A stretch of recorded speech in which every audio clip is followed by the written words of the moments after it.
Break नंतर bulletin मध्ये आपलं स्वागत आणि हेडलाईन्स नंतर महत्त्वाच्या घडामोडींचा आपण आढावा घेऊया महाराष्ट्र लाईव्ह मधून। कोल्हापुरातील महादेवी हत्तीणीची पुन्हा नांदणी मठात घरवापसी करण्यासाठी राज्य सरकार, वनतारा आणि नांदणी मठातर्फे आज सर्वोच्च न्यायालयात पुनर्विचार याचिका दाखल करण्यात येणार। सर्वोच्च न्यायालयाने नांदणी मठाची याचिका फेटाळल्यानंतर महादेवी हत्तीणीची पाठवणी वनताराकडे करण्यात आली होती। त्यानंतर झालेल्या गदारोळानंतर आता सर्वोच्च न्यायालय काय निर्णय देणार याकडे लक्ष असेल। हत्तीण पुन्हा नांदणी मठात यावी यासाठी कोल्हापुरात आंदोलन झाल्यानंतर मुख्यमंत्री देवेंद्र फडणवीस यांनी सर्वोच्च न्यायालयात राज्य शासनाकडून पुनर्विचार याचिका दाखल करण्यात येईल असं सांगितलं होतं। आज गल्ली ते दिल्ली सरकार विरोधात हल्लाबोल करण्याचा निर्धार विरोधकांनी केलाय। हनी ट्रॅप प्रकरण, वेगवेगळ्या कारणांमुळे वादाच्या भोवऱ्यात अडकलेले मंत्री यासह वेगवेगळ्या मुद्द्यांवरून ठाकरेंची शिवसेना रस्त्यावर उतरणार आहे। महाराष्ट्रातल्या प्रत्येक जिल्ह्यात आंदोलन करण्यात येणार आहे। स्वतः उद्धव ठाकरे दादरमध्ये आंदोलनात सहभागी होतील, तर तिकडे दिल्लीत इंडिया आघाडीचे खासदार केंद्रीय निवडणूक आयोगावर मोर्चा काढणार आहेत। केंद्रीय निवडणूक आयोगाच्या डोळ्याला पट्टी आणि तोंडात बोळा आहे असल्याची आगपाखड संजय राऊतांनी केली होती। ठाकरेंच्या शिवसेनेचं महाराष्ट्रातल्या प्रत्येक जिल्ह्यात आंदोलन होणार असून उद्धव ठाकरे स्वतः दादरमधील आंदोलनात सहभागी होणार आहेत। या आंदोलनाचा टीजर जारी करण्यात आलाय।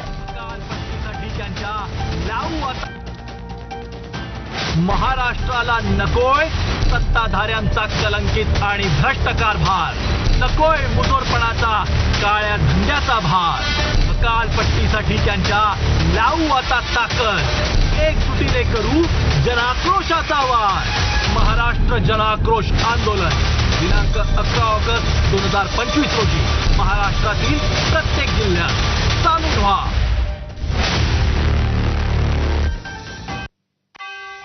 लोकसभा निवडणुकीत मतचोरी केल्याचा आरोप राहुल गांधींनी केला होता। त्यासंबंधी पुरावे देताना राहुल गांधींनी शकून राणी या महिलेचा संदर्भ दिला होता। त्या शकून राणीनं 2 वेळा मतदान केल्याचा दावा राहुल गांधींनी केला। त्यावर आता निवडणूक आयोगानं राहुल गांधींना नोटीस बजावली आहे। यासंबंधी सर्व पुरावे सादर करा असे निर्देश निवडणूक आयोगानं दिले आहेत। महाराष्ट्र मुख्य निवडणूक अधिकाऱ्यांनी राहुल गांधी यांना पुन्हा नोटीस पाठवली आहे। महाराष्ट्र मुख्य निवडणूक अधिकाऱ्यांनी लोकसभेतील विरोधी पक्षनेते राहुल गांधी यांना मतदार यादीत अपात्र मतदारांचा समावेश आणि पात्र मतदारांना वगळल्याच्या कथित प्रकरणाबाबत 10 दिवसांच्या आत स्वाक्षरी केलेलं घोषणापत्र देण्यास सांगितलं आहे। ईव्हीएम मॅनेज करू असं म्हणणाऱ्यांची पोलिसात तक्रार का केली नाही असा सवाल मुख्यमंत्री देवेंद्र फडणवीस यांनी केला आहे। अशा प्रकारे जर तुमच्याकडे कोणी आलं, पोलीस कंप्लेंट का नाही केली? तुम्ही निवडणूक आयोगाला कंप्लेंट का नाही केली? तुम्ही व्हेरिफिकेशन का नाही केलं? की तुम्ही त्यांचा यूज करून बघितला, प्रयत्न करून बघितला का? आता सांगताय। त्यामुळे मला असं वाटतं सलीम जावेदच्या स्टोरीज बंद केल्या पाहिजे। मतांच्या चोरीचा आरोप करत राहुल गांधींनी निवडणूक आयोगाला काही सवाल केले, मात्र त्यावरून देवेंद्र फडणवीसांनी विरोधकांवर टीका केली आहे। शरद पवार पक्षाचे आमदार रोहित पवारांनी यावरून फडणवीसांवर निशाणा साधला। निवडणूक आयोगाला केलेल्या प्रश्नांची उत्तरं द्यायला देवेंद्र फडणवीस आयोगाचे प्रवक्ते आहेत का असा प्रतिसवाल रोहित पवारांनी केलाय। आम्ही इलेक्शन कमिशनला बोलतोय, मुख्यमंत्री काय प्रवक्ते आहेत का इलेक्शन कमिशनचं? इलेक्शन कमिशन हे भाजपचे एक वेगळा विभाग आहे आणि त्या विभागावर जर कुणी बोललं तर भाजपचे नेते नक्कीच त्याला प्रत्युत्तर देतात। इलेक्शन कमिशननी त्यांना कुठलीही माहिती दिली नाही। मग जे काही प्रिंट फॉर्मॅट होते त्या प्रिंट फॉर्मॅटचा वापर करून डेटा कंपाईल केला गेला, डेटा कंपाईल करून त्याच्यावर ॲनालिसिस केला गेला। तर शरद पवारांना भेटलेल्या 2 जणांची नावं जाहीर करता येऊ शकतात असं प्रकाश आंबेडकरांनी म्हटलंय। पवार त्या दोघांना घेऊन राहुल गांधींच्या घरी गेले होते। राहुल गांधी विरोधी पक्षनेते आहेत, त्यामुळे त्यांना मंत्र्यांच्या दर्जाची सुरक्षा असते। त्यांना भेटायला येणाऱ्या प्रत्येकाची नोंद होते असं प्रकाश आंबेडकरांनी म्हटलंय। किती खोटं बोलावं याला तरी असणारी एक सीमा आहे असं मी त्या ठिकाणी। राहुल गांधी हे असणारे विरोधी पक्षाचे नेते आहेत आणि विरोधी पक्षाचे नेते असल्यामुळे त्यांना असं मंत्र्याच्या दर्जाची सिक्युरिटी आहे। त्यांची पूर्ण एंट्री राहुल गांधीच्या घरी जे इंटेलिजन्स बसतात, रेकॉर्ड घेऊन बसतात, त्यांच्याकडे पूर्णपणे आहे। विधानसभेत 160 आमदार निवडून आणण्याची ऑफर होती. शरद पवारांनी केलेल्या या वक्तव्याची चौकशी करण्याची मागणी भाजप आमदार प्रशांत बंब यांनी केली आहे.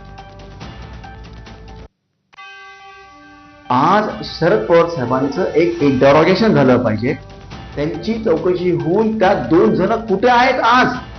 असले देशद्रोहीपणा करणारे आज देशात काय करतायत?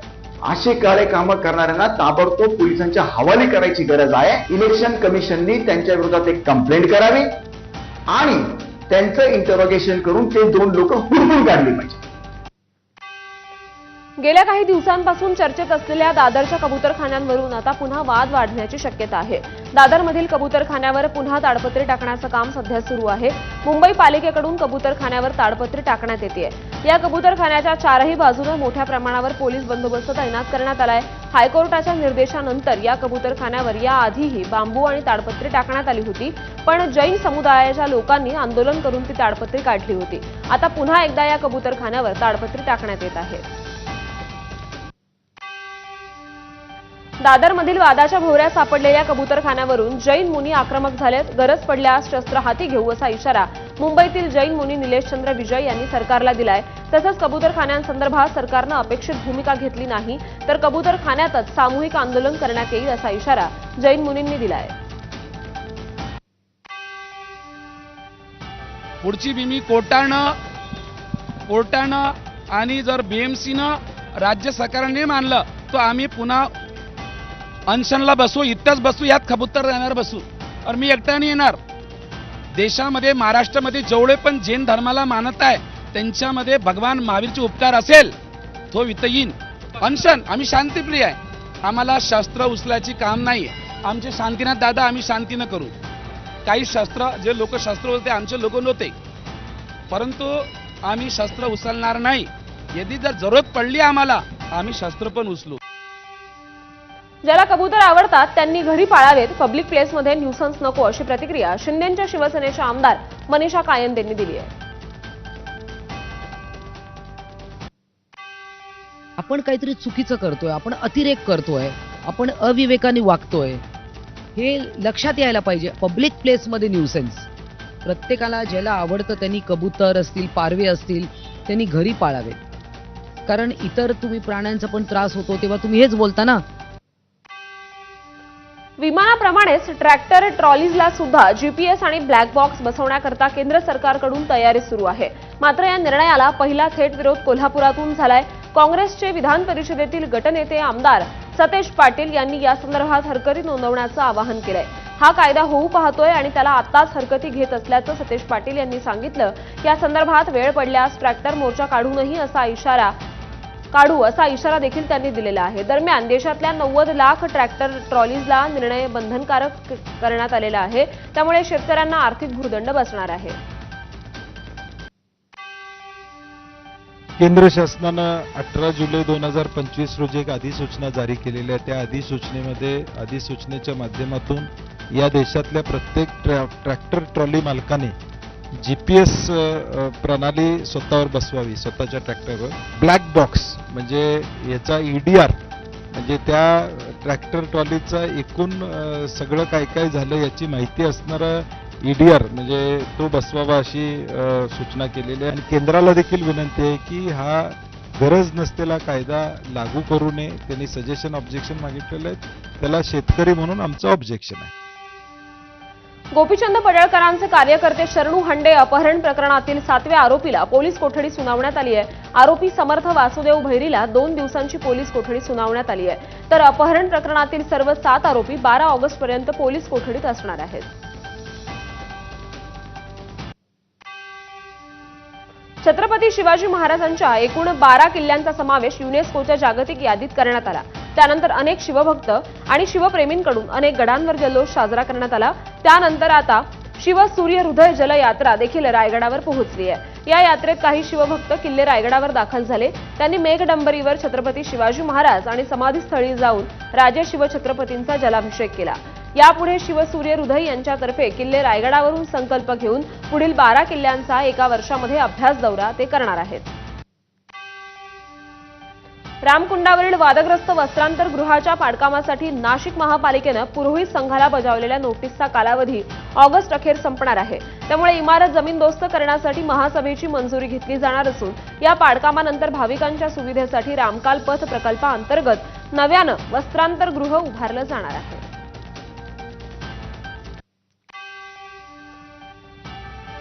लातूर जिल्हा परिषदेच्या प्रांगणात दिवंगत लोकनेते गोपीनाथराव मुंडे यांचा पूर्णाकृती पुतळा उभारण्यात आला. या पुतळ्याचं आज मुख्यमंत्री देवेंद्र फडणवीस यांच्या हस्ते अनावरण करण्यात येणार आहे. पुतळा अनावरणाचा जाहीर कार्यक्रम लातूरमधील दयानंद महाविद्यालयाच्या प्रांगणात आयोजित करण्यात आला आहे. पंढरपुरात विठ्ठलाची पूजा हिंदीतून झाल्याची तक्रार एका भाविकाकडून करण्यात आली होती. यावर आता मंदिर प्रशासनाकडून खुलासा करण्यात आलाय. विठ्ठल मंदिरात कोणतीही पूजा मराठी आणि संस्कृत शिवाय केली जात नसल्याचा खुलासा मंदिर समितीचे कार्यकारी अधिकारी राजेंद्र शेळके यांनी केलाय. तुळशी अर्चन पूजा करण्यापूर्वी जे पूजेचे विधी असतात ते सर्वसाधारणपणे मराठीतून सांगितले जातात. मात्र एखादा परराज्यातील किंवा परदेशातला भाविक आला असेल किंवा त्याला मराठी समजत नसेल तर संबंधित गुरुजी हे त्याला समजेल अशा भाषेतून सांगण्याचा प्रयत्न करत असतात असं राजेंद्र शेळके म्हणाले. हिंदीतून कुठलीही पूजा होत नाही. पूजा ह्या सर्व मराठी आणि संस्कृत या भाषेतूनच होतात. परंतु फक्त जी माहिती सांगितली जाते ती प्राधान्याने मराठी आणि त्यानंतर जर समजलं नाही कुणाला परभाषिक परप्रांतीय जर भाविक असतील तर त्यांना हिंदी भाषेतून आपण त्या ठिकाणी माहिती सांगत असतो. तर निश्चितच त्यांनी केलेली तक्रार सुद्धा मंदिर समितीने गांभीर्याने घेतलेली आहे. धाराशिव जिल्ह्यातील पळसप गावात पोटच्या मुलानंच वडिलांची हत्या केली आहे. चंद्रकांत लाकाळ असं मृत व्यक्तीचं नाव आहे. मुलगा वैभवनं डोक्यात लाकडी दांड्यानं वार केल्यानं त्यांचा मृत्यू झालाय. रामपाल महाराजांच्या भक्तीला वडिलांनी विरोध केल्यानं हत्या केल्याची माहिती आहे. ढोकी पोलीस ठाण्यात गुन्हा दाखल झाला असून आरोपीला अटक करण्यात आली आहे. ठाण्यातील घोडबंदर मार्गावरच्या वाहतूक कोंडीत रुग्णवाहिका अडकल्यानं सफाळेमधल्या छाया कौशिक पुरव या अपघातग्रस्त महिलेचा मृत्यू झाला होता. घोडबंदर मार्गावरच्या वाहतूक कोंडीमुळेच त्यांचा मृत्यू झाल्याचा आरोप कुटुंबियांनी केलाय. 30 जुलैला झाड कोसळून त्या गंभीर जखमी झाल्या होत्या. उपचारासाठी पालघरच्या रुग्णालयात त्यांना नेण्यात आलं पण त्यांची प्रकृती खालावत असल्यामुळे पुरव कुटुंबियांनी त्यांना मुंबईतील खासगी रुग्णालयात हलवण्याचा निर्णय घेतला. पण मुंबई अहमदाबाद मार्गावर झालेल्या वाहतूक कोंडीत रुग्णवाहिका अडकल्यानं त्यांना मुंबईत पोहोचण्यास उशीर होऊन त्यांचा मृत्यू झाला. नागपूरच्या कोराडी मंदिरात निर्माणाधीन गेटचा स्लॅब कोसळून झालेल्या अपघात स्थळाची महसूल मंत्री चंद्रशेखर बावनकुळेंनी पाहणी केली. या घटनेतील जखमींची जबाबदारी सरकार घेईल असं बावनकुळेंनी म्हटलंय.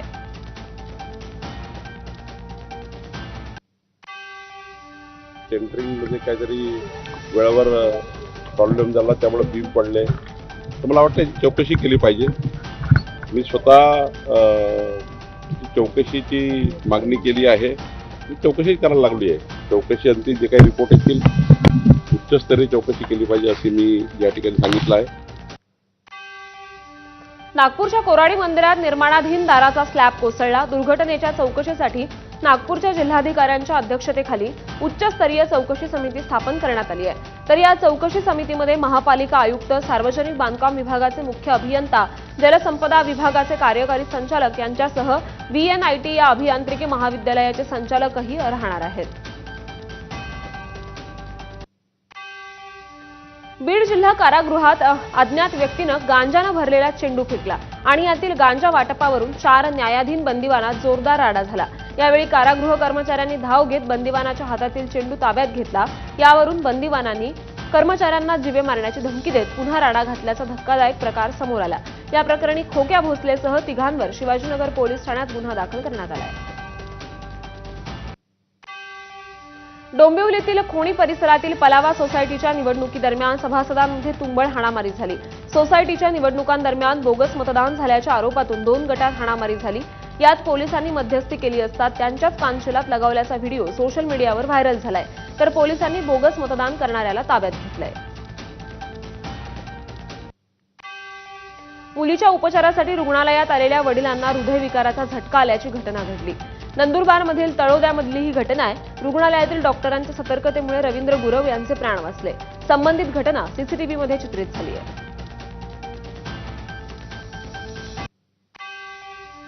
शिवसेनेचा बाप मीच असं वादग्रस्त विधान केल्यानं भाजप आमदार परिणय फुके यांच्यावर चौफेर टीका झाली होती.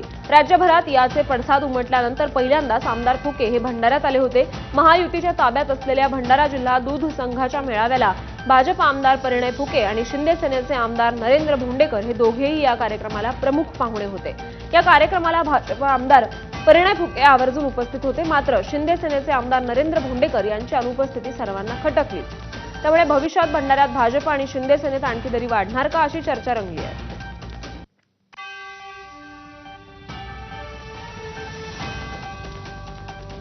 सातारा जिल्ह्यातील सर्वात मोठी ग्रामपंचायत समजल्या जाणाऱ्या खेड ग्रामपंचायतमध्ये 16,79,143 रुपयांचा अपहार केल्याबाबतचा अहवाल जिल्हा परिषदेकडे प्राप्त झाला होता. अपहाराचा आरोप सिद्ध झाल्यानंतर तत्कालीन ग्रामपंचायत अधिकारी अतुल जाधव यांना निलंबित करण्यात आले.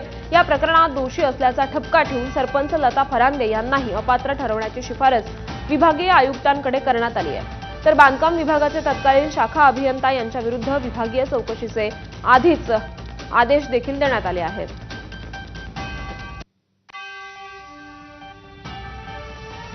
नाशिकच्या इगतपुरीत एका बनावट कॉल सेंटरचा सीबीआयनं पर्दाफाश केला. बनावट कॉल सेंटर चालवणाऱ्या 5 जणांना सीबीआयनं अटक केली आहे. या कॉल सेंटरमधून 44 लॅपटॉप, 71 मोबाईल्स, 1,20,00,000ची रोकड, 500 ग्राम सोनं आणि 7 महागड्या गाड्याही सीबीआयनं जप्त केल्या. अमेरिका आणि कॅनडामध्ये राहणाऱ्या नागरिकांची या कॉल सेंटरच्या माध्यमातून फसवणूक सुरू होती.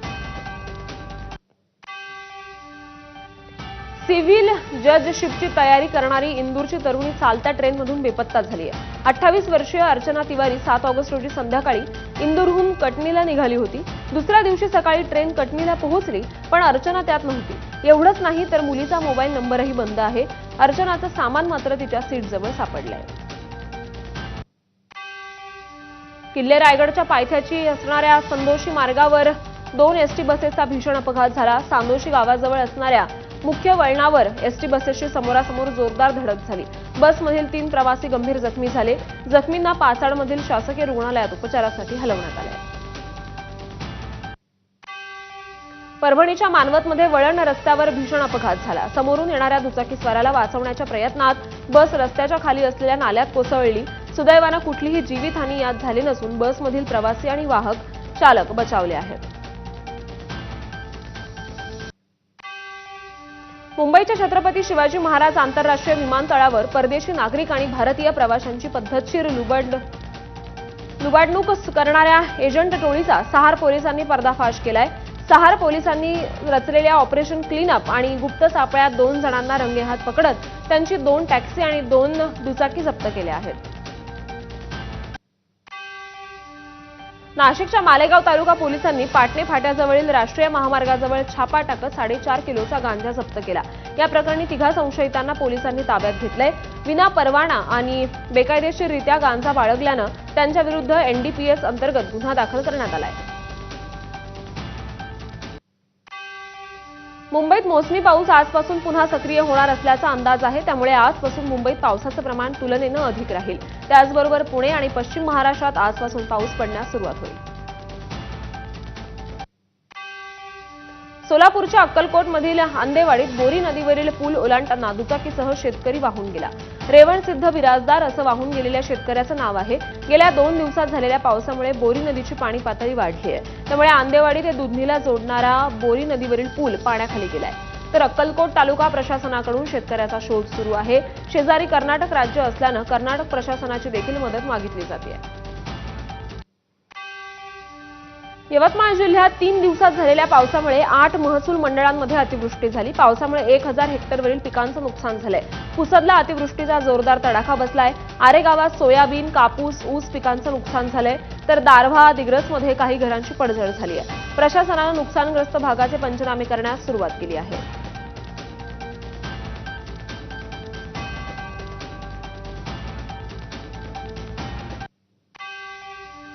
पुण्यात एका पान शॉपवर चोरट्यानं डल्ला मारला. नवले पुलाजवळ असलेल्या एका पान शॉपमधून एका चोरट्यानं चक्क सिगारेटचे पाकिट्स आणि इतर साहित्य चोरल्याची घटना सीसीटीव्हीमध्ये चित्रित झाली आहे.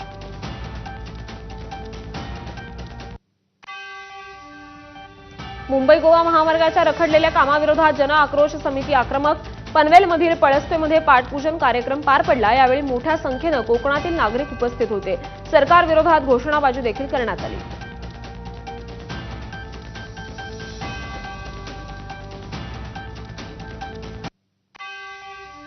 ठाण्यातील खारेगाव टोल नाक्याजवळ सिमेंट मिक्सर उलटलाय। चालकाचं वाहनावरील नियंत्रण सुटल्यामुळे नाशिककडून ठाण्याकडे जाणाऱ्या वाहिनीवरती सिमेंट मिक्सर दुभाजकाला धडकला। अपघातात कुणालाही दुखापत झाली नाही। घटनास्थळी ऑइल आणि डिझेल पसरलं होतं, मात्र रस्त्यावर माती टाकत रस्ता वाहतुकीसाठी मोकळा करण्यात आलाय।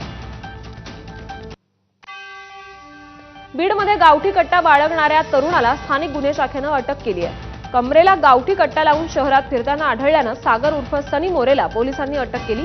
तर बीडमधीलच 2 तरुणांकडून त्यानं कट्टी घेतल्याचं सांगितल्यानं पोलीस त्यांचा शोध घेत आहेत। सार्वजनिक मंडळाचे देखावे हे पुण्यातल्या गणेशोत्सवाचं खास आकर्षण असतात। यंदा काश्मीरपासून कन्याकुमारीपर्यंत ऑपरेशन सिंदूरचा बोलबाला आहे आणि पुण्यातला यंदाचा गणेशोत्सवात देखील ऑपरेशन सिंदूरची थीम साकारण्यात येणार आहे। प्रसिद्ध तीर्थक्षेत्र गणपतीपुळेतील मंदिर अंगारकी उत्सवानिमित्त दर्शनासाठी 18 तास खुलं राहणार आहे। 12 ऑगस्टला अंगारकी चतुर्थी यात्रोत्सव असल्यानं भाविक मोठ्या संख्येनं दर्शनासाठी येतात। भाविकांना सुखकर दर्शन व्हावं यासाठी मंदिर प्रशासनानं हा निर्णय घेतलाय। अंगारकीच्या दिवशी मंदिर पहाटे 3:30 वाजता उघडण्यात येणार आहे। बेल्जियममध्ये यंदा गणेशोत्सवात दगडूशेठ बाप्पाच्या प्रतिकृतीची स्थापना करण्यात येणार आहे। या मूर्तीचं पुण्यातील मंदिरात विधिवत पूजन करून नुकतीच ती महाराष्ट्र मंडळ बेल्जियमच्या सदस्यांकडे ट्रस्टतर्फे सुपूर्द करण्यात आली। सप्टेंबर 2025 मध्ये देशातील पहिली Vande Bharat sleeper train launch होणार आहे। रेल्वे मंत्री अश्विनी वैष्णव यांनी घोषणा केली। या ट्रेनमध्ये आधुनिक सुविधा उपलब्ध असतील।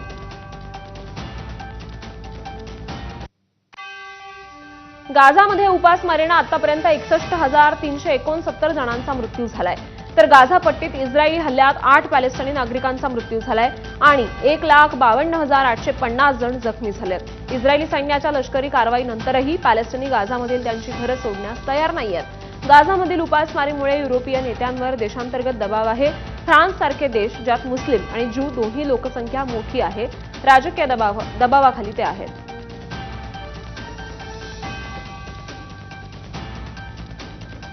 आणि यासोबत बुलेटिनमध्ये एक छोटासा ब्रेक। बघत रहा एबीपी माझा।